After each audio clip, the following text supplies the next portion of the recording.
ঠাকুরগাঁয়ের dealer point গিয়ে সার না পেয়ে হতাশ কৃষকরা। ভিড় জমিয়েছেন খোলা বাজারের খুচরা দোকানগুলোতে। কৃষকদের অভিযোগ, ডিলার পয়েন্টে সরকারি ভর্তুকির সার না থাকলেও একই সার খোলা বাজারে খুচরা দোকানগুলোতে বেশি দাম দিলেই পাওয়া যাচ্ছে। খুচরা দোকানগুলোতে সার কিনলেও কৃষকদের দেওয়া হচ্ছে না সার ক্রয়ের রসিদ। অন্যদিকে খুচরা বিক্রেতারা বলছেন, সরকারি বস্তার সার তারা ক্রয় করছেন জেলার বিভিন্ন ডিলারদের কাছ থেকে।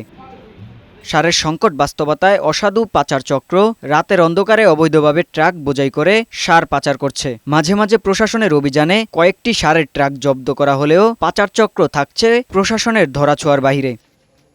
স্থানীয় কৃষকদের অভিযোগ, শাস্তির আওতায় আসা সংশ্লিষ্ট ব্যক্তিরা কোথা থেকে সার লোড করছেন, কারা যুক্ত এসব বিষয়ে প্রশাসনকে তথ্য দিলেও অভিযোগের সম্ভাব্য উৎস বা জড়িত ব্যক্তিদের বিরুদ্ধে তাৎক্ষণিক অভিযান হয় না। ফলে পার পেয়ে যান পাচার চক্র। সিন্ডিকেটের মধ্যে নিয়ে যায় কৃষক এখন সার পায় না। এই সার কোথায় যাচ্ছে এটা তো প্রশাসনের দায়িত্ব। 5-10 বস্তা করে সার ডিলার পয়েন্ট থেকে নিয়ে আসি, মাঝে মধ্যে বাইরে থেকে নিয়ে আসি। চালান কপি আমাদের দেয় না, আমরাও গাড়ি করি।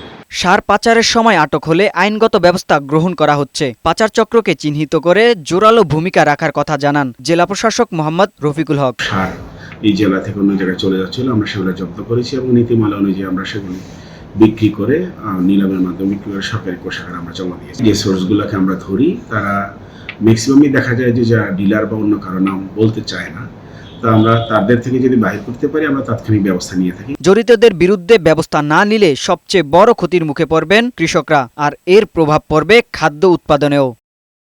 মুনসুর আলম, বৈশাখী সংবাদ।